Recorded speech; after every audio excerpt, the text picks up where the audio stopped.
Salut à toi, nous sommes Marie et Julien, experts comptables et moralistes, banquiers d'affaires et surtout investisseurs. Nous te souhaitons la bienvenue dans ce nouvel épisode de Kick le Boom Dream, un podcast où on parle d'investissement, de finances personnelles et d'entrepreneuriat en détente et dans la bonne humeur, avec un objectif, te permettre de nous suivre dans la quête de sortir de la rat race et de prendre ton destin en main.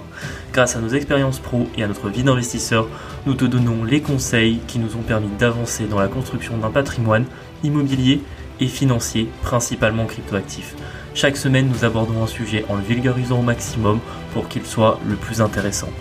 Nous recevons un invité par mois avec un parcours inspirant et une expertise différente sur de nouveaux sujets.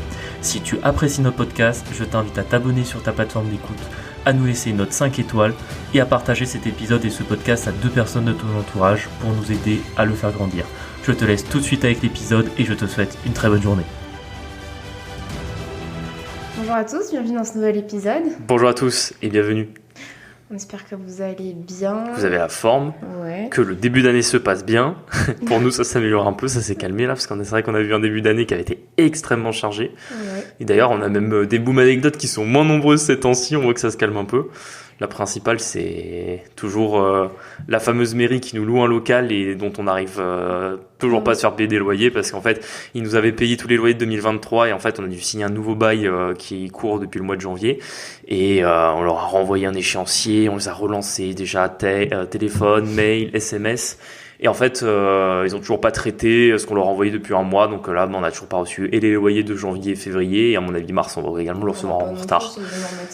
Exactement, mais ça saoule un petit peu parce que je vous cache pas que c'est des loyers qui font quasiment 800 €, quoi. Donc il y en a un petit peu marre d'avancer quasiment 2000 balles à une mairie qui paye pas, quoi. En fait, c'est toujours le problème avec les retards de loyer. C'est qu'en fait, par exemple, la mairie, on sait qu'on va être payé. Mais le problème, c'est que c'est de l'argent dehors. Et par exemple, on a un projet qui tombe bientôt et on préfère l'avoir sur notre compte que sur le compte de la mairie. C'est ça, et puis, on a eu pas mal de soucis comme ça avec les locaux professionnels, les locaux commerciaux. On a eu un peu de retard en début d'année. On comprend pas, sur notre portefeuille, il y a...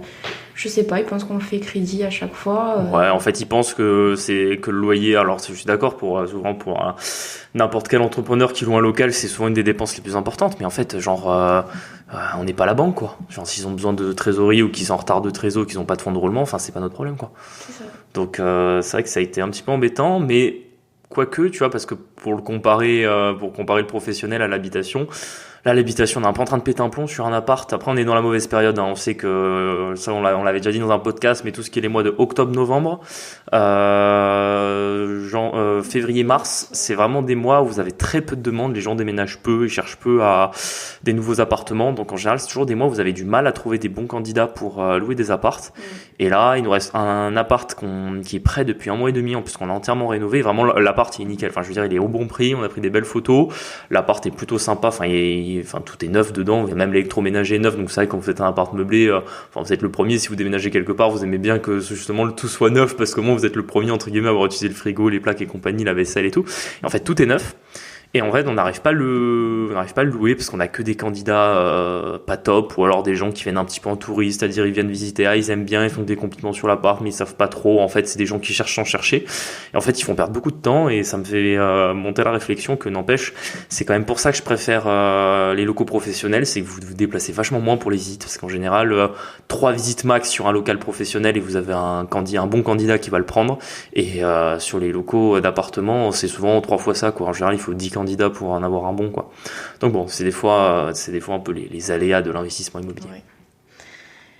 Sinon, pas une boom anecdote, mais on a quelqu'un qui nous a écrit sur Instagram, d'ailleurs, n'hésitez pas à en faire de même. Ouais, franchement, ça nous fait très plaisir quand on a vos retours, parce que bon, je pense que vous devez le savoir, mais bon, les créateurs, ils ont pas non plus 1 milliard de retours à chaque épisode, surtout que nous, on le sait, quand on commence, on est encore entre guillemets petit dans le game des podcasts, et c'est vrai qu'on a quelques retours par semaine, mais franchement, plus on en a, plus ça nous fait plaisir, plus ça nous motive à continuer, plus ça nous donne des idées, et là, comme on va faire maintenant, vas-y, je te laisse la parole. Ouais, du coup, c'est quelqu'un qui s'appelle de son pseudonyme Philippe En fait, Dédicace à lui. Ouais, en fait, on avait fait dans un épisode, je sais même plus lequel, je t'avoue. Si, c'était le premier épisode de l'année 2023. C'était épisode 28, 2024, je crois, ou 27, un truc comme ça. Non, 28, épisode 28. Ouais, 2024. Et en fait, on avait pris on avait fait des cas types avec mais des choses qu'on a inventées. Exactement. De notre côté. Des analyses. On avait essayé de trouver un peu des profils types pour faire un peu une analyse et voir qu'est-ce qu'on pouvait conseiller, et que ça permettait justement à vous qui écoutez le podcast, qui sans doute avez peut-être une situation qui se rapproche d'un des cas, de savoir un peu quelle piste on aurait pu vous proposer dans le cadre de qu'est-ce que vous pouvez faire de votre cash cette année, comment vous pouvez envisager les choses, quelles sont les premières étapes, parce qu'il faut pas brûler les étapes. Je veux dire, si on part de zéro, c'est pas long, on se dit c'est parti 2024, comment je fais 1 million d'euros. Enfin, je veux dire, ouais. Toute la journée vous avez des pubs comme ça sur Instagram, mais la vie ça marche pas comme ça. Faut mettre en place des process, et c'est les process dans le long terme qui vont payer. Bon, du coup, Philippe a 27 ans, c'est un cadre ingénieur qui gagne 2400 net par mois, donc un bon salaire. Bon salaire, tout à fait. Il est propriétaire de sa résidence principale, c'est un bien à 220 000 euros en plein centre-ville de Toulouse. C'est pas très loin de chez nous. Dans le sud. Et dans le sud. Remboursement, donc les charges afférentes au bien, donc le remboursement du prêt, les taxes, etc. Ça lui coûte 1100 euros par mois. Et son plan à court terme, c'est louer sa RP en location courte durée 120 jours par an et continuer à y vivre. Et son plan à long terme, c'est le mettre en bail étudiant 8-9 mois et le LCD le reste du temps. D'accord. Qu'est-ce qu'on peut conseiller à Philippe ? Ok. Donc si on résume, aujourd'hui il a des bons revenus, visiblement il a acquis sa résidence principale seul. Ouais.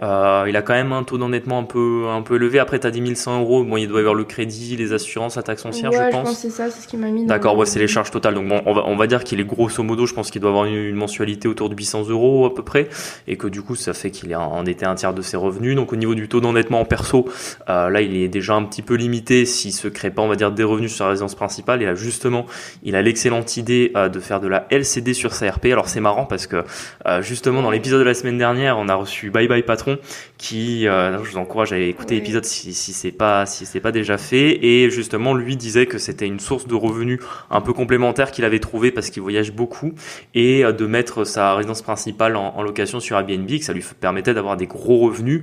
Surtout que c'est vrai que, comme il a précisé, en fait c'est net dans votre poche, parce que votre résidence principale, quoi qu'elle vous coûte, en fait, que vous la louiez ou pas, en fait, c'est les mêmes coûts, c'est-à-dire que vous devez payer votre crédit, vous devez payer vos taxes foncières, l'électricité et compagnie.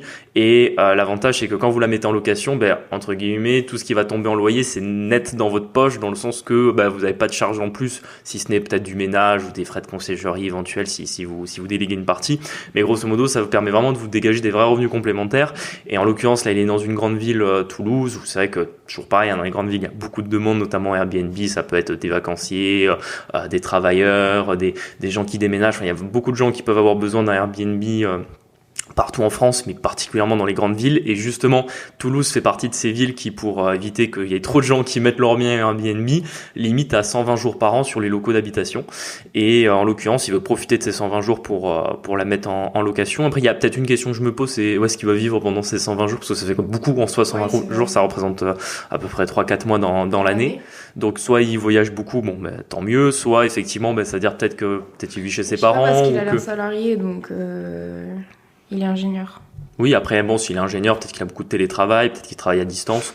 Bon, bref, ça, c'est, on va dire, des éléments qu'on sait pas, mais qui sont pas hyper importants. Mais déjà, ça, c'est une très bonne technique pour se créer des revenus complémentaires. La seule particularité, c'est que c'est vrai que la banque va pas en tenir compte, parce que, le Airbnb, la banque, ils aiment pas trop. Après, si vous faites un bien qui est 100% Airbnb, là, la banque, elle peut considérer, les revenus que vous encaissez, et prendre une moyenne sur une certaine durée que vous arrivez à lui présenter. Maintenant, sur une résidence principale, elle va considérer que c'est pas la première vocation du bien d'être un Airbnb. Donc il y a de grandes chances que malheureusement la banque ne les prenne pas en compte pour un prochain investissement. En revanche, il avait aussi, je crois, le projet à terme de, je pense, déménager, de mettre ce bien 100% location, donc 9 mois dans l'année en bail meublé pour des étudiants, et les 3 mois restants Airbnb. Ce qui est bien, je pense qu'il aura un taux plein vu qu'il est en centre-ville. Visiblement, Toulouse est quand même... Exactement, s'il est au bon prix du marché, il sera loué toute l'année, donc ça lui permettra de finalement transformer sa RP en premier investissement locatif. Peut-être la seule question que je me pose, c'est ça, je crois qu'on l'a pas, le prix du bien.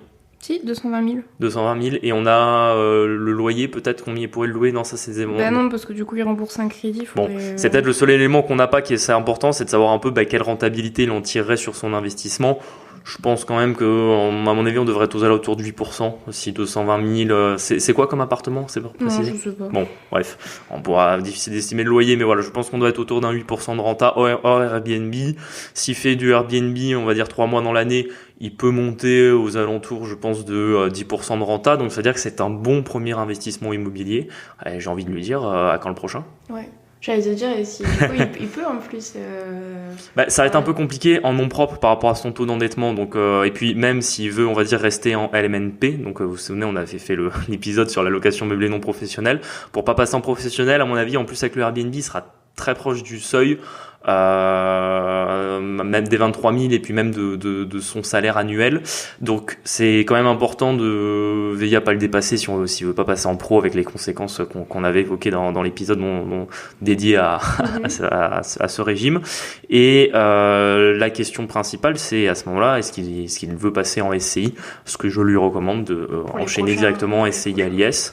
Et après, je pense que son investissement, il est duplicable, mais s'il veut aller chercher de la grosse renta et envisager de vraiment créer un gros parc immobilier, ça va peut-être être compliqué de rester sur Toulouse parce que c'est des villes qui sont très chères.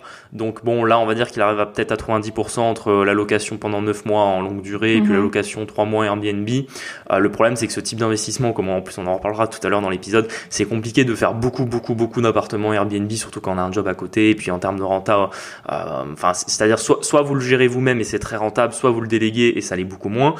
Donc à un moment donné, si vous faites du Airbnb, faites-le vous-même. Le problème, c'est que, surtout si vous avez un job à côté, vous pouvez pas en avoir 10, quoi. Donc c'est pour ça que je pense qu'il faudra chercher peut-être une autre ville dans la région toulousaine qui permet d'aller chercher des rentas plus intéressantes. Il y a Montauban, il y a Agen, il y a qu'est-ce qu'il y a d'autre autour de Toulouse? Je pense qu'il y a pas mal de petites villes ou de villes moyennes où on peut trouver, en tout cas, faire des belles opérations immobilières. Pourquoi pas sur des immeubles de rapport, ce qui permettrait d'aller un peu plus vite, ou alors sur peut-être des appartements en colocation dans la banlieue de Toulouse, etc. Ça, c'est des solutions qui peuvent permettre d'aller chercher plus de rentabilité, même si la colocation, c'est pas forcément ce qu'on recommande, en tout cas pour aller vite, mais pour commencer et essayer d'aller sur de plus en plus gros, ça peut être une solution et une étape d'avoir 1 ou 2 apparts en colocation. Ok, bon, donc, du coup, merci à Philippe de nous avoir écrit. Ouais, et bravo à lui en tout cas d'avoir déjà commencé à investir et commencé en tout cas à se faire un plan là-dedans, parce que je pense qu'il a acheté sa RP à la base, c'était pas dans une optique de forcément faire de l'investissement. Comme quoi, vous voyez que même par rapport aux choix qu'on fait, des fois on peut adapter sa situation pour évoluer. Et peut-être à ce moment-là, ce que je lui conseillerais, c'est aussi de commencer à se constituer une épargne par rapport à son salaire, de savoir peut-être combien il met de côté tous les mois. Est-ce qu'il peut pas mettre un peu plus? Est-ce qu'il va peut-être commencer à investir dans d'autres classes d'actifs? Pourquoi pas en actions ou en crypto-monnaie, et de se diversifier un peu là-dessus pour toujours pareil, se créer le maximum d'épargne et soit grossir entre guillemets son patrimoine financier, soit dans tous les cas, s'il met juste de l'argent de côté sur des livrets, ça lui permettra de faire des apports pour plus de biens immobiliers. Ok, bon. On va passer sur... Ça nous permet de plus ou moins de renchérir sur le thème de l'épisode du jour. On a décidé du coup de vous présenter 5 investissements qu'on vous recommande pas. Ouais, parce qu'en fait, on voit. Moi, j'adore ces.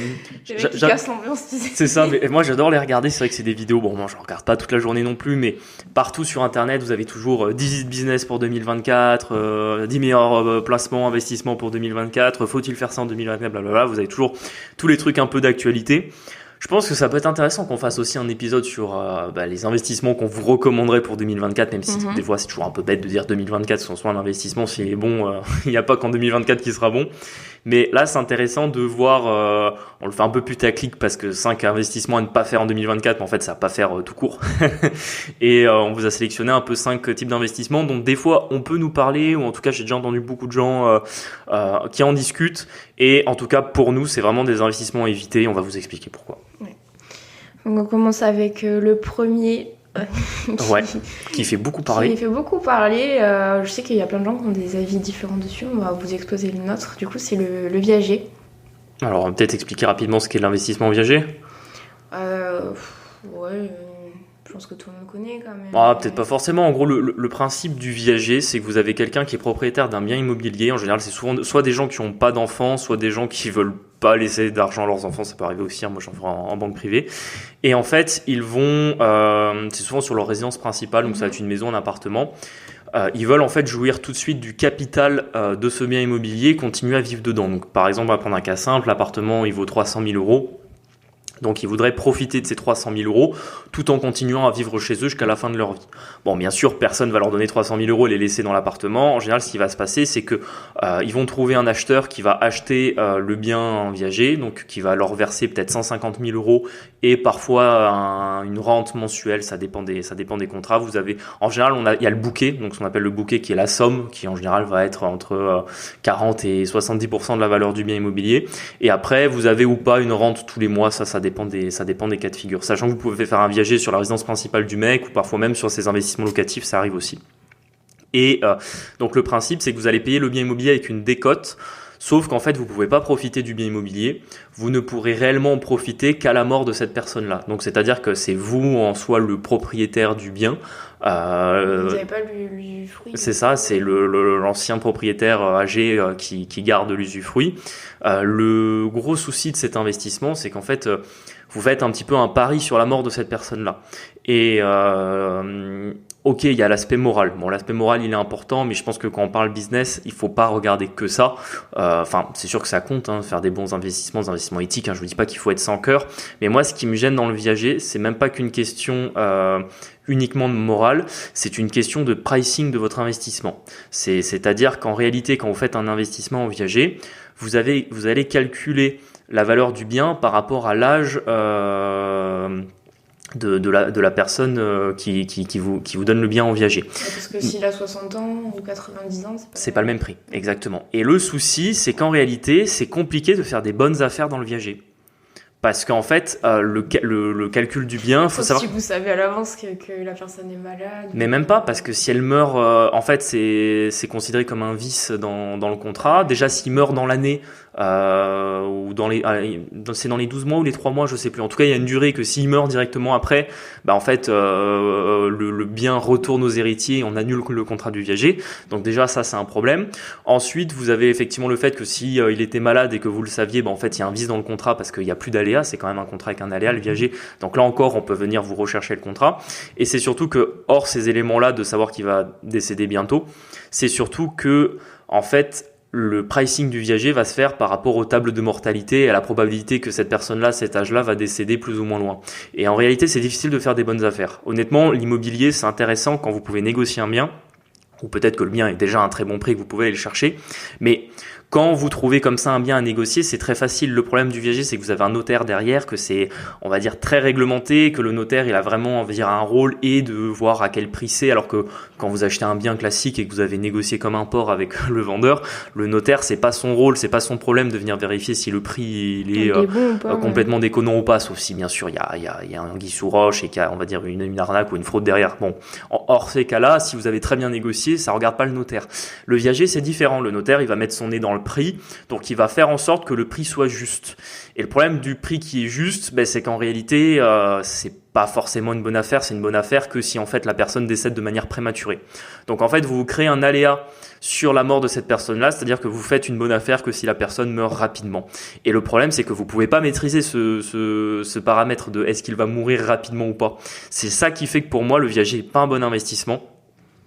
Ne l'envisagez pas, particulièrement si vous êtes débutant dans l'immobilier, parce qu'en plus, le viager, c'est plutôt un investissement sur le temps très long. C'est-à-dire que vous vous dites, en gros, vous faites vos calculs de probabilité. Si la personne, elle meurt dans 10 ans, vous êtes très rentable. Si elle meurt dans 15 ans, vous êtes un petit peu moins rentable. Moi, personnellement, dans 15 ans, je sais pas où je serai, mais j'ai pas envie de savoir qu'en fait, je saurai si j'ai fait un bon investissement ou pas dans 15 ans. Je veux savoir si j'ai fait un bon investissement ou pas l'année prochaine. Donc c'est pour ça aussi que on vous déconseille le viager, c'est parce qu'en fait, c'est beaucoup trop long. Même si on est jeune et qu'on peut se dire c'est bien, quand j'aurai 40 ans, j'aurai un bien qui sera entièrement payé, machin, etc. Non, c'est maintenant tout de suite qu'il faut réfléchir à des stratégies, à mettre en place des bons coups et pas uniquement se dire que dans 15 ou 20 ans vous aurez un bon coup, parce qu'à ce moment-là, achetez tout de suite un appart, pas en viager maintenant, et probablement que dans 15 ou 20 ans vous vous rendrez compte qu'avec l'inflation, etc., ça aura été un très bon coup aussi. Dernier point sur le viager, comme ça on finit d'enterrer cette solution, c'est très compliqué à financer pour les banques, voire impossible. À moins que vous ayez un excellent profil bancaire et déjà du patrimoine, la plupart du temps, le viager, ça se fait quasiment en cash. Parce qu'en fait, comme vous rentrez pas de loyer en face, le souci, c'est qu'en fait, c'est juste un prêt pour la banque. Et en plus, parfois, si vous devez verser une rente mensuelle à la personne qui a fait le viager, en fait, ça vous fait et l'échéance de prêt et en plus la rente mensuelle. Enfin, ça vous fait un cash flow négatif qui est énorme. Alors certes, au bout d'un moment, vous êtes propriétaire du bien, mais en attendant, vous êtes en cash flow négatif tous les mois. Donc pour des stratégies à haut rendement où vous voulez aller vite dans l'investissement, c'est le contraire de ce qu'il faut faire. Il me semble que c'était Thibaut InShape qui avait parlé de son investissement en viager. En fait, il a acheté un appartement dans Paris intramuros, tu vois, à une vieille dame en viager. Et il avait parlé de ça comme ça, j'étais là, Je me souviens plus qu'il avait fait une vidéo là-dessus. C'est possible, hein. Je crois qu'il y a une grosse plus-value latente dessus, oui. Du coup, mais la dame, forcément, elle est en bonne santé et elle est vieille, quoi. Mais, c'est ça. Après, tu vois, c'est intéressant parce que Thibaut InShape, je pense que tout le monde le connaît, y compris dans ceux qui nous écoutent. Mais le souci, c'est que lui, il a déjà un gros patrimoine, il a des gros revenus avec sa boîte. C'est ça. Donc en fait, même s'il met, voilà, c'est ça. Puis c'est même pas une question de risque. C'est-à-dire que s'il a 1000 ou 2000 euros de cash flow négatif, ses revenus sont tellement importants que c'est pas grave. Là. Ce type de conseil, ça s'adresse quand même, je veux dire, à monsieur, madame, tout le monde qui va gagner entre 1500 et 3 à 4000 euros par mois. Je veux dire, on peut pas se permettre d'avoir des cash flows négatifs de ces niveaux-là, quoi. Donc il y a ça aussi qui est particulier. En général, c'est vrai que le viager, ça va surtout être fait souvent par des gens assez riches qui ont déjà des gros patrimoines et auxquels en fait ils noient complètement le risque. Et en fait c'est toujours pareil, c'est une question de stats. Effectivement, si maintenant vous avez 10 ou 20 viagers, c'est quasiment sûr que dès 2-3 ans après vos investissements, il y en a qui vont commencer à décéder, que vous allez récupérer des biens, quoi. Mais bon, la plupart du temps on peut en faire qu'un, et honnêtement faire un viager, moi je vous le recommande pas. Deuxième investissement qu'on recommande pas du tout. Deuxième investissement qu'on recommande pas du tout, du coup, c'est les business type MLM. Donc je crois que ça veut dire marketing multi-level, un truc comme ça. Ouais, en anglais, tout à fait. Et c'est le marketing de réseau. Ouais. Alors, vous peut-être que vous en avez déjà entendu parler sur les systèmes pyramidaux, sur les schémas de Ponzi, etc. Ça peut ou pas l'être. On va essayer un petit peu de vous expliquer ce qu'est le marketing de réseau si vous connaissez pas et pourquoi on vous le recommande pas. D'ailleurs, moi, j'ai été membre de manière très éphémère d'un marketing de réseau. Je suis resté 3 semaines dans le truc et après j'ai arrêté. Je n'ai pas gagné 1 euro dans l'histoire. Mais bon, bref, ça fera peut-être l'anecdote à la fin de cet exemple. Le marketing de réseau, en fait, c'est assez simple. C'est-à-dire que vous avez une entreprise qui, pour vendre un produit, au lieu d'utiliser des stratégies marketing un peu classiques du type de la publicité en ligne, de la publicité à la télé, de la publicité ciblée, etc., ils vont recruter en interne des vendeurs. Donc en fait, ça va pas être des commerciaux qui vont être salariés ou des commerciaux qui vont être dédiés à 100%. C'est un peu monsieur et madame tout le monde en tant que particulier qui vont faire ça en activité annexe de leur autre revenu. Et souvent, plus vous rentrez tôt dans le marketing de réseau, plus vous faites les plus gros revenus, parce qu'en fait, si vous voulez, vous avez l'entreprise donc qui va vendre son produit, qui doit avoir peut-être une certaine marge sur celui-ci, et ensuite vous allez avoir de plus en plus de personnes qui vont s'ajouter, un peu sur l'effet d'une pyramide, j'allais dire d'une toile d'araignée, mais ça marche aussi. Et où en fait, votre rôle, vous, à partir du moment où vous êtes recruté, c'est de vendre les produits et de recruter des vendeurs. Donc en fait, plus vous recrutez donc si vous vendez les produits, vous avez une marge sur le produit, c'est peut-être 30%, disons. La personne qui vous a recruté va également avoir une marge. La personne au-dessus de la personne qui va vous recruter va également avoir une marge. Donc forcément, les pourcentages sont dégressifs. Mais vous, votre rôle, ça va surtout être, c'est ça qui est normalement rentable dans le marketing de réseau, c'est que vous recrutez d'autres vendeurs, vous les formez. Ces vendeurs-là vont eux-mêmes vendre des produits. Donc vous allez prendre une marge à chaque fois que eux-mêmes vont vendre un produit. Puis eux vont recruter encore d'autres vendeurs. Donc eux, ces nouveaux vendeurs vont encore vendre des produits, encore recruter des gens, et vous, à chaque fois, vous prenez une marge sur toutes les personnes qui arrivent dans, on va dire, le marketing de réseau, enfin dans le réseau en soi, après vous. Et en gros, là où on parle un petit peu, on parle souvent de revenus passifs, revenus alternatifs, c'est qu'en théorie, quand vous avez suffisamment de gens en dessous de vous, en fait, vous avez... Gagner tout seul, ça rentre tout seul. Exactement, ça rentre tout seul tous les mois. Vous avez même plus besoin de vous en occuper et en soi, ça vous fait en théorie un revenu passif. Alors, faut savoir quand même que les marketing de réseau, c'est rare quand ça tient longtemps. C'est souvent des entreprises éphémères. Donc en fait, c'est pas vous construisez un réseau puis ça marche pendant 20 ans. En général, c'est vous construisez un réseau, ça marche pendant 2 ans. C'est plutôt ça la réalité. Et en plus, déjà, est-ce que le produit existe et est-ce que le produit est vraiment intéressant? Il y a des par exemple, il y en a qui ont beaucoup parlé d'eux. Je pense que tout le monde doit connaître Herbalife. Oui, j'allais dire Herbalife. Herbalife, c'était les compléments alimentaires. Alors, il y avait un vrai produit derrière. C'est juste que les compléments alimentaires étaient chers par rapport à ce que faisait MyProtein, Prozis et compagnie, d'autres marques en ligne. Les produits étaient chers et tout le monde a entendu parler parce qu'en fait, ça intéressait. Ils sont allés recruter dans les salles de sport où il y a beaucoup de gens, donc forcément beaucoup de gens qui pouvaient être intéressés. Ça faisait direct beaucoup de vendeurs. Là, je pense qu'aujourd'hui, Herbalife, c'est quasiment mort. Enfin, on voit plus personne qui parle d'Herbalife, donc je sais pas s'il y a encore des gens qui consomment les produits. Mais en tout cas, pendant une époque, il y a peut-être 3-4 ans, à un moment donné, ça a explosé. Tout le monde parlait d'Herbalife, puis du jour au lendemain, plus personne n'en parle. C'est le problème des marketing de réseau. Vous en avez d'autres qui sont peut-être encore plus sur un schéma un peu Ponzi. Vous en avez dans le trading, par exemple. Donc où en fait votre rôle c'est vous recruter des gens qui vont rentrer sur une plateforme de trading. Donc forcément comme ils vont rentrer sur une plateforme de trading, ils vont déposer des gains déposer une somme sur la plateforme. Il y a quand même une petite mise de départ pour pouvoir participer à tout ça, non ? Normalement, en principe, c'est gratuit de rentrer dans un marketing de réseau. Par contre, il faut payer les produits. Donc là, on a pris Herbalife où c'est un produit physique. Par exemple, dans le cadre du trading, tu vends pas un produit physique, mais tu vends le fait que les personnes vont être formées au trading et vont pouvoir ouvrir un compte chez le broker. Alors bien sûr, celui qui gagne dans l'histoire, c'est le broker. Donc c'est lui qui met en place le marketing de réseau. Donc ça c'est le broker qui met en place le marketing de réseau et qui en gros met des équipes qui vont recruter des gens qui vont eux-mêmes être formés et déposés sur la plateforme, et tous les gens qui sont déjà là, en fait ils sont rémunérés sur les dépôts sur la plateforme. Donc là on est quasiment dans un schéma de Ponzi où en soi c'est uniquement l'argent des nouveaux qui permet de rémunérer les anciens. Il n'y a même pas de produit, il n'y a quasiment pas de création de valeur. Ce type de réseau, j'ai pas les noms, je sais qu'il y en a quelques-uns qui existent. Il y en a un d'expert comptable, c'est une blague. Ouais, je sais qu'il y en a un d'expert comptable, mais tu vois, ceux-là, on peut en parler juste après de ceux des experts comptables, où là, pour le coup, il y a un vrai produit parce qu'il y a un service associé. Oui, ceux sur le trading, on est à la limite du schéma de Ponzi. Moi, par exemple, celui que j'avais fait, je crois que j'avais regardé sur Internet il y a quelques années, c'est quand je vous dis que c'est éphémère, ces sociétés-là, c'est que ça n'existe plus, ça s'appelait Natura Forever. C'était une société qui vendait en fait des produits à base de spiruline, donc c'était une type de complément alimentaire, et j'avais trouvé le business intéressant et c'est pour ça que je m'étais intéressé. J'avais fait 3 semaines, donc des formations, etc. Je m'étais renseigné, j'avais voulu recruter des filleuls. Moi, ce qui m'avait le plus dérangé dans le marketing de réseau, c'est qu'en fait vous mélangez votre sphère privée avec la sphère business. Et qu'en fait, quand vous voulez rentrer là-dedans, là, vous allez pouvoir trouver, entre guillemets, des personnes à recruter. C'est dans vos amis, dans vos cercles de connaissances. Et en fait, c'est un peu chiant parce que vous passez pour le gros relou qui invite les gens à la maison pour essayer de faire des réunions pour leur présenter un produit. Enfin, vous passez pour un marchand de tapis auprès de votre entourage. Moi, c'est vraiment ça ce qui m'avait dérangé dans le marketing de réseau. Parce qu'en réalité, c'est pas sur les réseaux sociaux que vous allez recruter parce qu'il y a trop de concurrence. C'est vraiment dans votre cercle proche. Ça, moi, ça m'avait vraiment dérangé. C'est ce qui fait que j'ai pas donné suite. Et surtout au truc je me suis rendu compte que la boîte allait pas durer longtemps et qu'en fait, vous allez y mettre beaucoup d'efforts dans quelque chose qui allait être éphémère. Donc, voilà pourquoi il faut pas aller dans les marketing de réseau.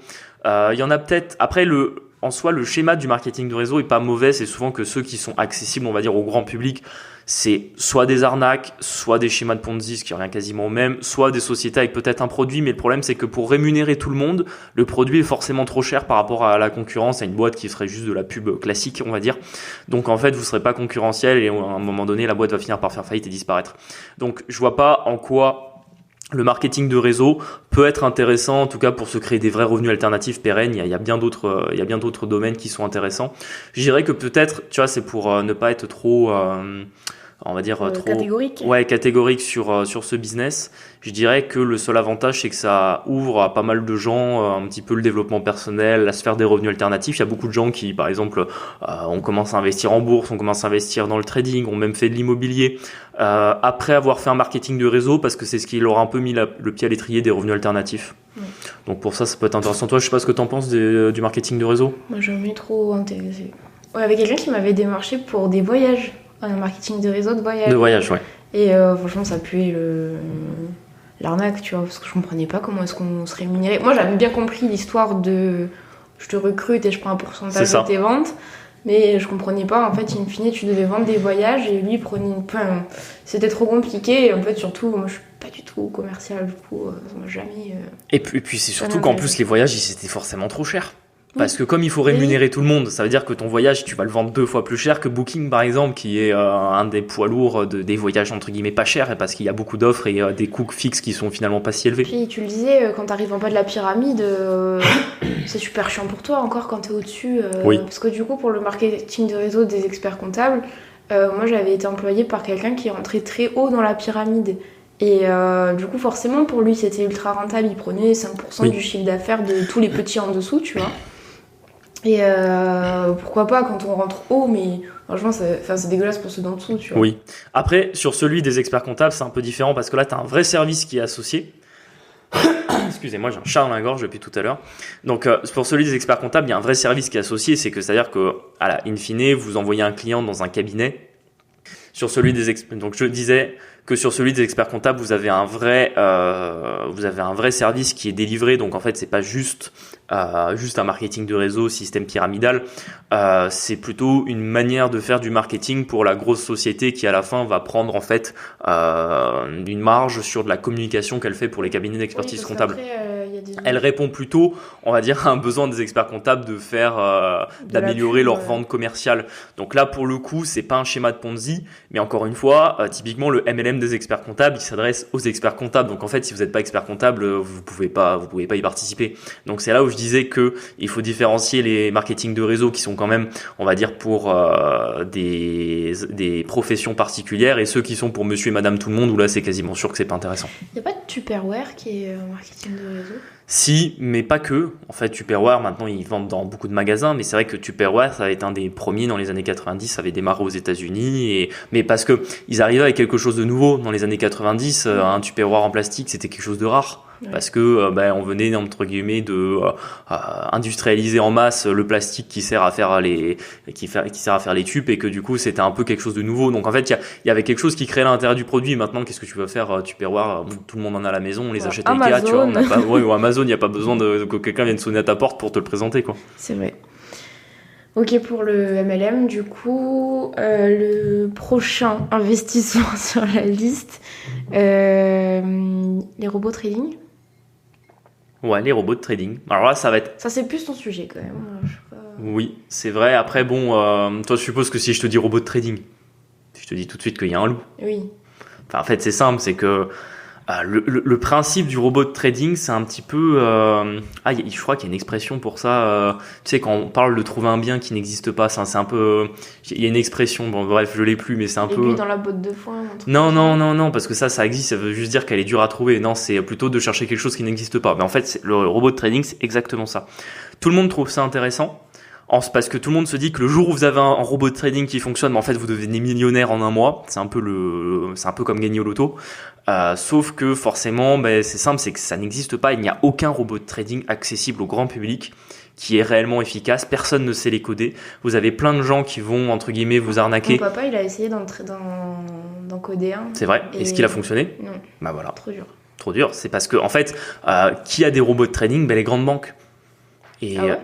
Ouais, ça c'est vrai, les grandes banques ont des robots de trading qui font un peu la liquidité sur le marché, ça leur permet de faire quelques marches, et encore, c'est pas non plus, c'est pas ce qui fait la majorité des revenus des banques, parce que en réalité ils ont des volumes qui sont tellement gros que même les robots de trading ils peuvent pas non plus faire des milliards et des milliards à la seconde, ils peuvent faire à la limite quelques centaines, quelques millions d'euros, mais pas plus. Donc les grandes banques, parce qu'elles ont des équipes de 100, 200 ingénieurs de la Silicon Valley qui codent des robots de trading, là oui, mais si vous n'avez pas accès à une équipe de 200 ingénieurs en data qui vont pouvoir vous les coder, c'est pas possible. Et c'est pas possible qu'un mec sur Telegram qui essaie de vous vendre un robot de trading soit efficace. Et le mec a beau vous faire la meilleure communication du monde, s'il avait un robot de trading qui fonctionnerait, il le garderait pour lui, il ne vous le donnerait pas. Donc retenez bien que dès qu'on vous parle de robot de trading, c'est forcément une arnaque. Oui. En général, c'est toujours pareil. Les robots de trading, moi personnellement j'en ai jamais essayé, mais j'ai vu beaucoup de gens autour de moi qui en ont testé. C'est toujours pareil, c'est-à-dire qu'en fait ça s'est gagné dans un marché haussier, et dès que le marché se retourne, vous perdez. C'est simple, c'est qu'en fait le robot il va vous faire croire que ça fonctionne, parce qu'en général les premiers jours, les premières heures vous gagnez des ronds, et après il perd tout. Pourquoi? Parce que c'est jamais efficace sur le long terme. Et je crois que c'était Thibaut de Bye Bye Patron qui avait essayé. Et c'est vrai qu'il nous en a parlé, c'était dans l'anecdote de son pire investissement, il nous avait dit effectivement que lui il l'avait fait, qu'il savait d'entrée que c'était un, entre guillemets, un mauvais placement, placement, mais que voilà, il avait réussi à retirer des gains rapidement. Après, les robots de trading, en plus, parfois, ça peut être associé à des plateformes qui vont vous parler de plus ou moins de copy trading, de robots de trading, etc., qui vont un peu vous mixer le tout, vous faire une bonne communication commerciale, et vous allez penser qu'il y a quelque chose à trouver. Si vraiment vous avez envie de le tester, testez-le avec pas beaucoup d'argent, un peu comme avait fait Bye Bye Patron, et retirez le plus vite possible dès que vous avez des gains, et surtout assurez-vous que vous pouvez retirer. Parce qu'en plus, la plupart du temps, c'est éphémère, c'est-à-dire que le mec ou l'entreprise qui vous a proposé le robot de trading, en fait, dès que vous commencez, c'est ça, dès que vous commencez à perdre des ronds et que vous lui demandez des comptes, il disparaît. Donc vraiment, retenez bien que ça n'existe pas et ne perdez pas de temps à essayer de trouver ce type de choses en plus, parce que vous pouvez simplement vous enfermer dans le truc de je vais essayer de trouver un robot de trading qui marche, je vais essayer d'en coder un, alors que de 1, ça n'existe pas, et de 2, je pense que personne à son niveau individuel a le niveau pour les coder, parce que en fait c'est simple, si c'était à la portée de n'importe quel informaticien de coder un robot de trading, tout le monde en aurait et les marchés financiers ne fonctionneraient plus. Donc retenez bien que la logique des marchés financiers, c'est que des gens gagnent et perdent de l'argent. Si maintenant quelqu'un a un avantage qui lui permet de gagner sans perdre, donc un robot de trading en soi, en fait les marchés financiers n'existent plus. Parce que plus personne. Tout le temps, du coup. C'est ça, tout le monde utilise des robots de trading, donc ça veut dire que tant que tout le monde n'en utilise pas, ça n'existe pas. Et ne croyez pas non plus un petit peu dans le truc un peu romantique du robot de trading de se dire non mais je vais être le premier en avoir un, parce qu'en fait ça existe. Mais encore une fois, c'est les grandes banques qui les ont, parce qu'ils ont des équipes d'informaticiens qui en permanence les codent, les suivent, les programmes, etc. Aucun particulier à son niveau ne peut en avoir un ou en coder un, le faire fonctionner. Oui, parce que par exemple, mon père est très fort en informatique et il est développeur, il fait plein de choses en informatique, vraiment il est doué pour ça, c'est vraiment son truc. Et en fait, il avait essayé d'en coder un, et en fait le truc fonctionne, mais il fonctionne que dans un certain type de paramètres, tu vois. Et en fait, le problème, c'est que c'est inutilisable parce que les paramètres, du coup, avant que les conditions soient réunies pour que le robot fonctionne, c'est trop rare et en fait, c'est une perte de temps.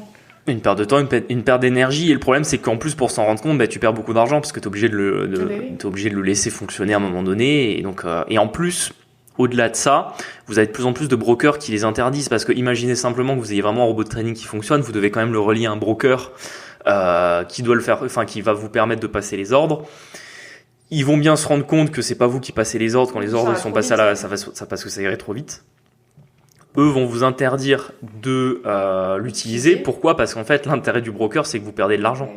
C'est parce que c'est là où le broker gagne le plus d'argent, c'est quand vous perdez, quand vous avez déposé sur la plateforme et que vous récupérez pas vos ronds, en fait, les ronds, ils restent chez le broker. Donc, retenez bien qu'en plus, même si vous y arriviez, il y a de grandes chances qu'en fait vous ne tiendriez pas chez un broker, parce qu'il se rendrait, si vous gagnez à chaque fois, il va bien se rendre compte qu'il y a un problème et il va vous, entre guillemets, vous banne du système, quoi. Après, il y a beaucoup de trucs qui sont compliqués dans le trading. Je sais qu'on a déjà parlé de day trading dans ce podcast. Après, je le parlerai pas comme non plus le plus mauvais investissement à faire de 2024. Il y a les propres firmes aussi où je crois qu'on en a rapidement parlé. Je pense qu'on en parlera un peu plus tard dans un épisode dédié. Mais voilà, c'est plein de choses qui a un peu la martingale, soi-disant, du trading qu'on essaye de mettre en place et qui malheureusement ne le sont pas. En fait, il faut essayer de voir toujours réfléchir comment est-ce que l'autre il se rémunère. Il n'y a pas d'argent gratuit. C'est toujours la même phrase. Il n'y a pas d'argent gratuit. Et comme on essaie de vous le montrer dans ce podcast, si vous voulez vraiment faire du flouze et créer un patrimoine dans le temps, ça prend du temps.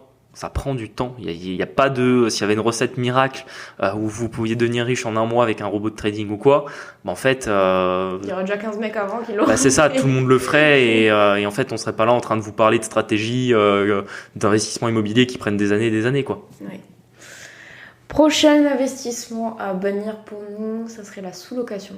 Oui, alors là, ça c'est un peu je pense que c'est le nouvel investissement de 2023-2024. Je vois plein de reels dessus, ça m'énerve. Ouais. C'est des gens investissements là qui ont jamais, qui ont 3 biens, en plus en LCD, on en parlera, et qui sont là, oui, faites de la sous-location, putain, mais... Tu nous expliques un peu ce qu'est la sous-location ? La sous-location, du coup, c'est quand vous êtes preneur d'un bail, donc je sais pas, vous avez un appartement, vous signez avec le propriétaire un bail, et en fait, vous allez mettre le bien à disposition, vous allez créer un bail de sous-location à quelqu'un d'autre qui va profiter du bien, alors que le bail est à votre nom, donc il va vous rémunérer. Et le principe, du coup, c'est de rémunérer plus cher que le loyer que vous reversez au bailleur. Faut savoir quand même que c'est interdit. Vous ne pouvez pas le faire déjà si le propriétaire ne donne pas son accord, et généralement il donne pas son accord parce que c'est que des problèmes. Et je vois pas mal de reels sur Insta qui disent effectivement, surtout les courtes durées, quand vous prenez un Airbnb courte durée, je sais pas quoi, et vous le remettez à louer sur la période, et comme ça vous gagnez beaucoup d'argent en ayant mis le bien en sous-location. Enfin, je trouve que c'est un des pires conseils, parce que quand on sait comment ça peut se passer, bah oui. Vous êtes responsable à la fin. Donc, non, mais c'est même au-delà de ça, c'est-à-dire que la force de l'immobilier, c'est de créer un capital, de créer un patrimoine. C'est ça qui fait que vous vous enrichissez dans l'immobilier, c'est qu'en plus, vous utilisez un effet de levier avec le crédit et que vos revenus vont rembourser ce crédit et qu'en fait, plus ce crédit se rembourse, plus votre patrimoine s'enrichit. Et le cash flow, c'est un peu la cerise sur le gâteau. Alors nous, on vend le cash flow parce qu'on veut des stratégies au rendement et qu'on veut à un moment donné pouvoir en vivre et que ça fait partie de la stratégie qu'on a mis en place. Mais la majorité de notre enrichissement, notre vrai levier qui tous les mois fait que on devient un petit peu plus riche, c'est que les prêts se remboursent. Dans la sous-location, vous n'avez pas d'effet de levier, il n'y a pas de prêt, vous n'êtes pas propriétaire du bien, vous ne faites que la location. Donc en fait, vous avez les problèmes de la location sans les avantages d'un vrai patrimoine immobilier. Donc ça n'a strictement aucun intérêt. Sans oublier que vous avez quand même la charge fixe du loyer du vrai propriétaire qui est du quoi qu'il arrive et qui est votre principale charge, ce qui fait que vous ne pouvez pas louer, enfin si jamais vous ne pouvez pas louer en courte durée, en fait vous payez le loyer à perte. Et qu'en plus, quand vous prenez les revenus de Airbnb sur un mois et que vous retirez quand même le loyer que vous devez donner au propriétaire, à la fin, il reste pas grand-chose. Comme en plus, il faut déduire les meubles dans lesquels vous avez investi, les frais de ménage, l'entretien, parce qu'un Airbnb, ça s'use quand même plus vite qu'un appart en longue durée, les éventuels frais de conciergerie, si vous pouvez pas le faire gérer vous-même, à la fin, il vous reste rien. Et c'est vrai que sur Instagram, ça pullule un peu des nouveaux influenceurs immobiliers qui ont parfois, ils ont réussi à aller voir la banque, ils ont réussi à acheter 2-3 biens qu'ils ont mis en Airbnb, ça leur a fait un petit revenu, ils ont quitté leur job, ils sont plus finançables par la banque, c'est normal, ils ont plus de salaire. Ils avaient pas un patrimoine immobilier assez gros que pour quitter leur job, ils ont été un peu plus vite que la musique en se disant c'est bon, ça fait 1 an que j'ai investi dans l'immobilier, je sais faire du Airbnb, je vais me mettre coach là-dedans, machin. Et du coup, ils prennent des apparts en location, qui remettent derrière en Airbnb en disant qu'ils font une marge. Alors je dis pas qu'ils font pas la marge dessus. Le seul problème, c'est qu'en fait, pour moi, c'est pas de l'immobilier, c'est prendre un risque sur une activité. Je trouve que le couple rendement-risque de ce type d'investissement est trop mauvais. Vraiment, ne le faites pas. Si vous voulez faire de l'immobilier, il faut aller voir la banque, il faut emprunter, il faut acheter le bien. Ça, c'est de l'immobilier. Faire de la sous-location, c'est pas de l'immobilier, c'est plus ou moins un proxy dans lequel vous avez tous les problèmes de la location sans les avantages de l'immobilier, qui est l'enrichissement de votre patrimoine personnel. Vous allez juste faire un peu de cash à la fin du mois et c'est tout quoi. Et c'est pas pérenne dans le temps et en plus on en parlera dans le dernier investissement, mais le Airbnb, c'est très chronophage. C'est pas quelque chose qui est duplicable à l'infini. Vous pouvez pas avoir 50 lots Airbnb, c'est impossible. Vous avez maximum 5-6 lots Airbnb. Donc, en fait, vous êtes très plafonné d'entrée sur les revenus que vous pouvez faire et vraiment, la sous-location, je vois aucun intérêt. Et en fait, c'est devenu très populaire parce que depuis que les taux sont remontés, vous avez beaucoup de biens qui sont plus assez rentables que pour pouvoir faire des activités d'investissement dessus et qu'en plus, comme les banques ont fait moins de prêts, ont resserré un petit peu leurs conditions de prêt, en fait, vous avez beaucoup de gens qui sont plus finançables et en fait ces formations-là c'est pour essayer entre guillemets d'aller piquer le fric de ceux qui sont infinançables en leur faisant miroiter que en réalité on peut faire de l'investissement sans prêt, ce qui est vraiment une bêtise. Ça même je le dis, moi toute la journée j'envoie sur Instagram et même par mail parce que des fois c'est un peu décevant des formateurs IMO pour lesquels j'avais beaucoup de respect, qui ont sorti des formations sous location pro parce que en fait c'est un peu à la mode et que ça leur permet de continuer à vendre des formations. Franchement, je trouve ça moche. En fait, c'est ça le truc, c'est que ces gens-là, ils gagnent pas leur vie grâce à la sous-location. Mais oui, ils en ont jamais fait de la sous-location. Ils gagnent leur vie. Ils grindent. Oh là, on va à la salle après. Ils gagnent leur vie surtout parce qu'ils vous vendent des formations de sous-location. Donc en fait, n'écoutez pas ces gens-là, c'est nul. Complètement, c'est nul. C'est vraiment dommage parce que il y a des choses à faire dans la formation, dans l'immobilier. Il y a beaucoup de choses à savoir, beaucoup de choses à apprendre, beaucoup de choses de mindset à débloquer. Et uniquement vendre une stratégie qui est pas bonne, vraiment, je trouve ça dommage. Je trouve ça dommage et On le redit encore une fois, ne faites pas de sous-location. Je pense que honnêtement, si vous commencez à vous intéresser à l'investissement immobilier, vous aurez forcément à un moment donné une pub pour faire du Airbnb ou de la location courte durée en sous-location. Vraiment, ne le faites pas, c'est pas rentable, ça sera une erreur. Vous allez dépenser. En fait, on sous-estime là-dedans. En fait, dans la formation, il dit c'est très simple. Vous prenez un appartement, vous le louez, vous mettez des meubles, vous le mettez en Airbnb. Mais en réalité, c'est du boulot tout ça. Ça prend énormément de temps. Faut trouver l'appartement, faut se mettre d'accord avec le propriétaire, faut aller acheter tous les meubles, faut faire la déco de l'appart. Il y a peut-être des travaux à faire parce que quand vous louez un appart, pour pouvoir faire du Airbnb dedans, il faut augmenter le standing de l'appartement, donc il y a peut-être même des travaux à faire. Enfin, tout ça, ça demande du temps, c'est de l'énergie. Quand vous êtes propriétaire du bien, pourquoi pas, mais quand vous ne l'êtes pas, franchement, ça vaut pas le coup. Ouais. Bon, on vient d'enterrer la sous-location, du coup. Ouais, c'est bon, on l'a enterré. Maintenant, on ne veut plus jamais en parler. Hein. On passe au dernier investissement qu'on vous conseille pas. Et là, je pense qu'on va faire des. Ouais. Alors celui-là, pas content. C'est ça. Je pense qu'on va faire des pas contents dans les auditeurs, mais je veux dire ça, c'est notre avis aussi et fallait qu'on en parle parce que ça fait un petit moment qu'on se dit, il va quand même falloir qu'on en parle sur le podcast. C'est la location courte durée. C'est la location courte durée. Alors on vient juste de parler de sous-location avant. Et là, quand vous parle de courte durée, on parle de quand vous êtes propriétaire. Alors, c'est pas un mauvais investissement en soi. Là, c'est peut-être des 5 investissements à pas faire dont on vous a parlé. C'est sans doute celui où on est le plus mitigé, c'est-à-dire que nous, on vous le recommande pas, mais je veux dire, c'est pas une arnaque ou c'est pas quelque chose à ne pas faire. C'est juste que nous, on vous ne le recommandera pas dans le terme pour nous, en termes de stratégie, c'est pas bon. Pourquoi ? Le problème de la courte durée, c'est que c'était très à la mode il y a 6 ou 7 ans. Et ceux qui se sont lancés là-dedans il y a 6 ou 7 ans, ils ont fait des dizaines de milliers d'euros, voire parfois plus. Ok. Le problème, c'est que maintenant, le marché commence à être saturé.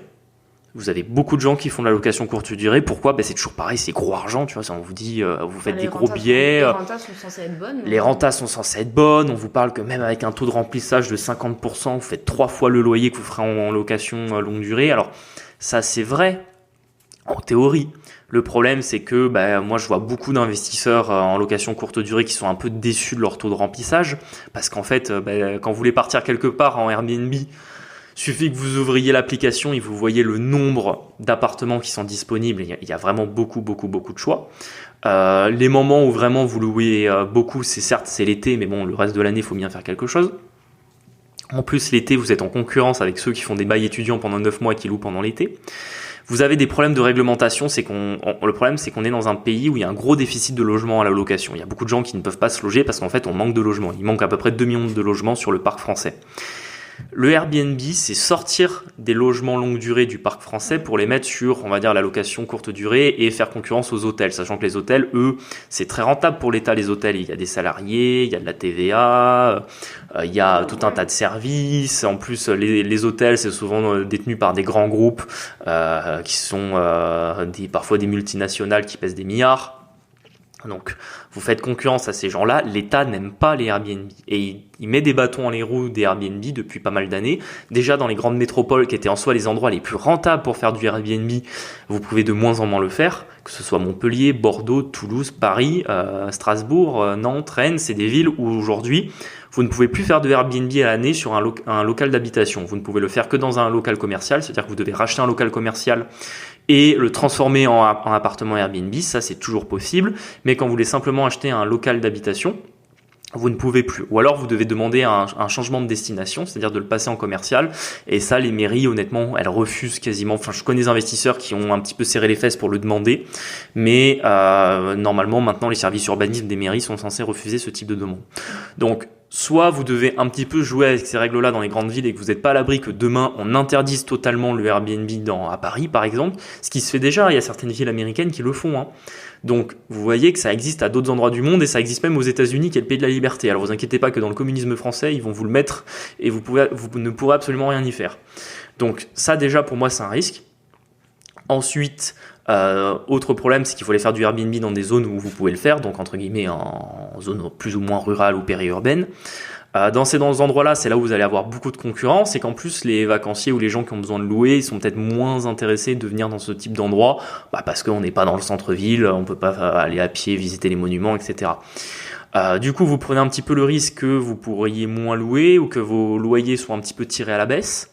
Vous devez passer par les grosses plateformes type Airbnb, Booking qui vous prennent énormément de frais. D'ailleurs, j'ai vu que là, Airbnb, ils allaient passer de 15 à, je crois, 25% de frais sur les commissions Airbnb. Parce que c'est normal, Airbnb, c'est une entreprise qui est pas si rentable en soi. C'est une entreprise tech avec des gros coûts financiers. Donc, eux, ce qu'ils veulent, c'est augmenter un petit peu leur marge pour améliorer la rentabilité de la boîte, qui commence à être assez ancienne. Je pense que ça doit avoir 10 ans ou 12 ans Airbnb, un truc comme ça. Donc, eux, ils vont petit à petit améliorer leur marge au détriment des propriétaires qui vont moins gagner. On voit, il y a des pays, par exemple en Italie, ils ont mis une taxe sur les Airbnb où je crois que maintenant les Airbnb doivent payer, en gros, ils doivent payer, je crois, alors c'est pas la TVA là-bas, mais il y a une taxe spéciale pour les hôtels et maintenant tous les Airbnb, ils sont soumis. doivent le payer et pour s'assurer que les propriétaires la payent, ils passent directement par de la plateforme. Donc ça serait la plateforme Airbnb qui reverserait directement à l'État italien. Donc ça, c'est juste pour vous dire ce qui se fait un peu à l'étranger sur le Airbnb. Ensuite, par exemple, ça c'est déjà le cas en France, quand il y a une taxe de séjour dans une commune, vous devez la collecter et la reverser à la mairie. Donc en plus, vous, ça vous fait de l'administratif. Ça fait entre guillemets un coût que doit payer votre voyageur que vous devez remettre à la mairie. J'ai vu également des propriétaires, alors ça c'est peut-être la plus grosse arnaque du système français, la taxe d'habitation aujourd'hui elle n'existe que pour les résidences secondaires. Oui. Elle a été supprimée sur toutes les résidences principales et même sur les résidences locatives elle n'a jamais existé vu que normalement c'était à la charge du locataire. Les Airbnb, comme en théorie c'est ni une résidence principale ni une résidence locative où il y a un locataire qui vit dedans, en fait vous êtes redevable de la taxe d'habitation. Donc, en plus de votre taxe foncière, vous devez payer la taxe d'habitation et en plus, elle est souvent majorée parce qu'elle est considérée comme résidence secondaire. Donc, je vois beaucoup d'investisseurs qui se battent avec l'administration fiscale pour faire reconnaître que c'est un bien en location et qu'ils n'ont pas la jouissance du bien. Et malheureusement, l'administration fiscale leur dit, à moins que votre bien il soit loué tous les jours de l'année, vous êtes redevable de la taxe d'habitation parce que vous auriez pu y aller. Ça, c'est la logique de l'administration fiscale. Donc, vous voyez qu'il y a quand même beaucoup de signaux qui font penser que le Airbnb, c'est compliqué et c'est plus aussi rentable qu'avant. Vas-y. J'allais dire, il y a un truc aussi avec le Airbnb, c'est que pas aussi rentable qu'avant et très chronophage. C'est ça, très chronophage. Alors là, on part un peu du biais, on va dire, plus réglementaire et juridique pour aller un peu plus sur, on va dire, la gestion courante. Soit vous le faites vous-même, et là c'est le cas où c'est le plus rentable. Donc par exemple, je ne sais pas moi, si vous avez une résidence principale, vous avez une dépendance, vous faites du Airbnb, c'est génial, ok. Là à ce moment-là, c'est assez simple à gérer pour vous. Et encore, vous avez quand même des gens un peu chez vous entre guillemets. Chacun voit comment il veut vivre, mais bon, ça peut être un peu embêtant. Le souci, c'est que ça prend beaucoup de temps. Ou alors vous devez 100% le déléguer. Et pour 100% le déléguer, il n'y a pas 40 solutions. Il faut passer par une conciergerie qui va vous prendre entre 20 et 25% de vos loyers. C'est très cher les conciergeries. C'est très cher. Et vous n'êtes pas sûr. C'est un peu comme les agents immobiliers, vous n'êtes pas sûr que ce soit bien fait. C'est ça. Il faut contrôler.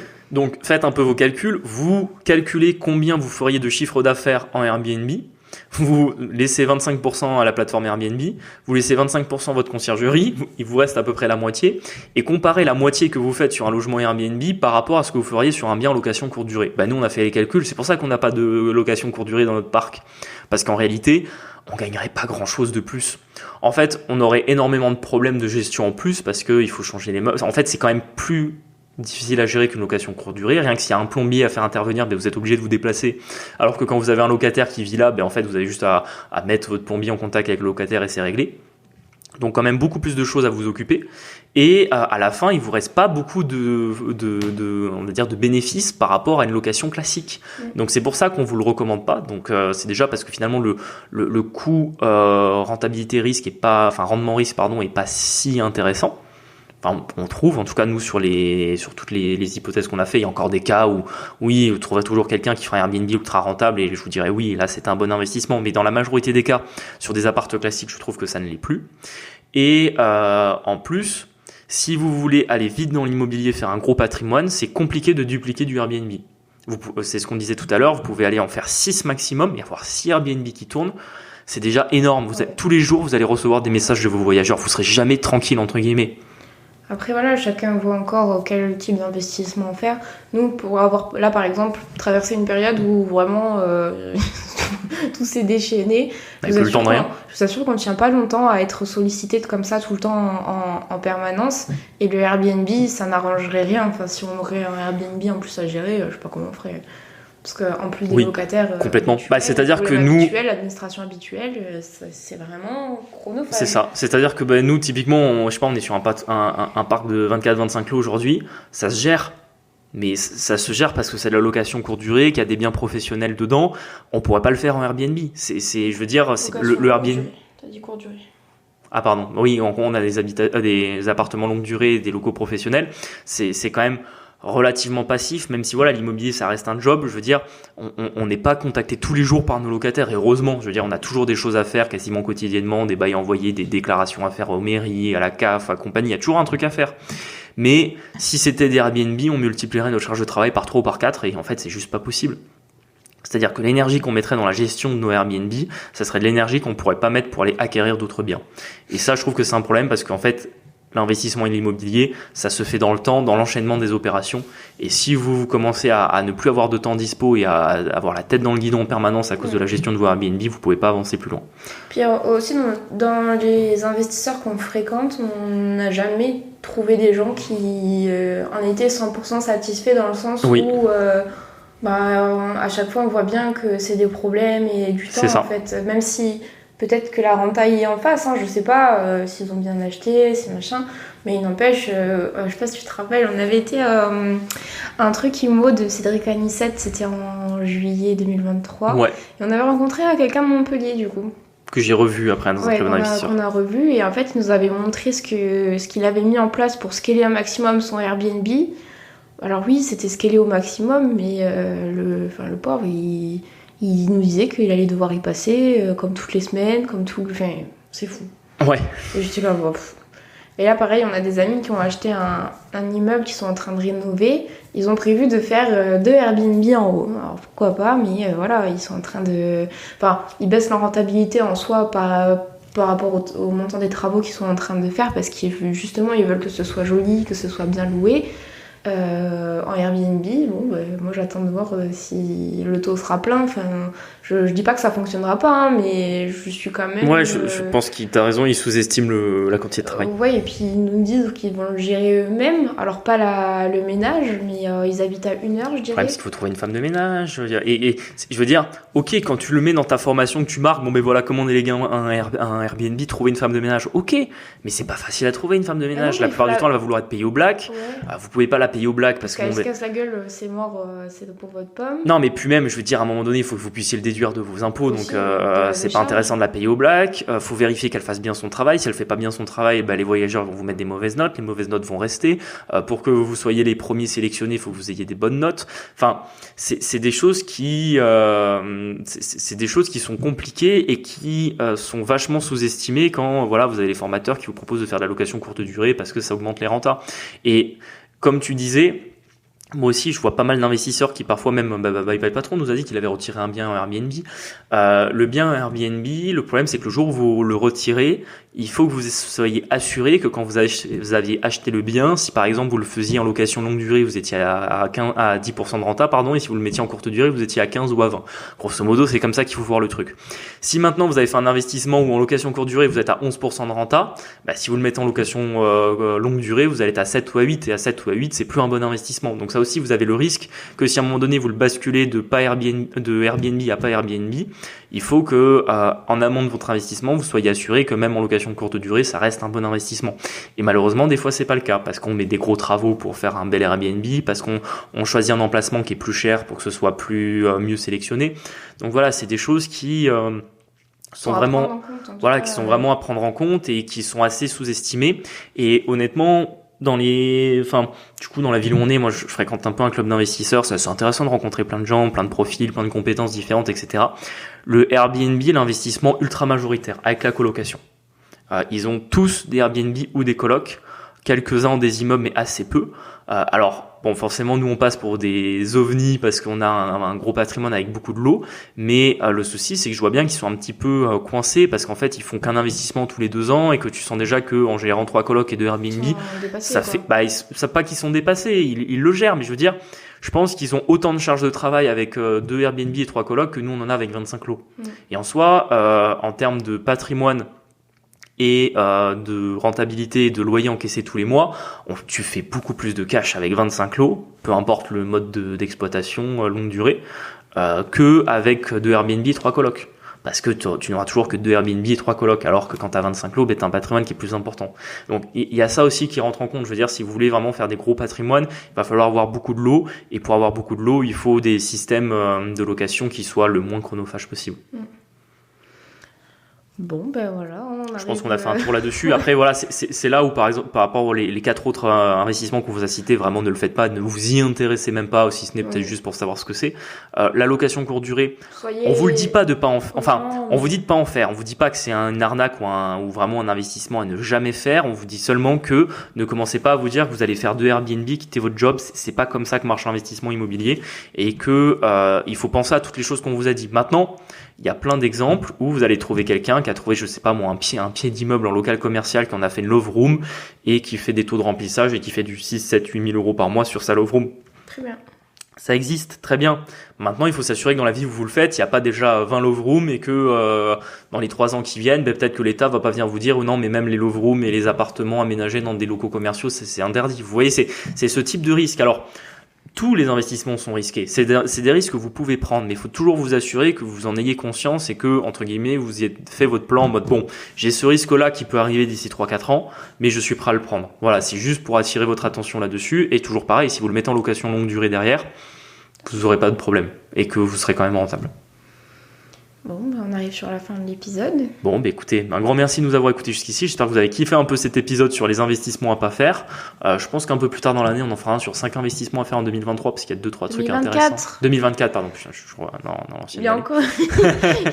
Pas réveillé. Et écoutez, un grand merci de nous avoir écoutés jusqu'ici. N'hésitez pas, toujours pareil, à nous laisser 5 étoiles sur les plateformes, à partager autour de vous, éventuellement à l'envoyer à vos amis qui pourraient être intéressés par le podcast. On augmente de semaine en semaine le nombre d'abonnés, le nombre d'écoutes. Franchement, ça nous fait plaisir, ça nous encourage à continuer. On a reçu Bye Bye Patron la semaine dernière. Je pense qu'on aura d'autres invités qui vont arriver très bientôt. On n'a pas encore les noms, mais on s'y penche dessus pour le mois de mars.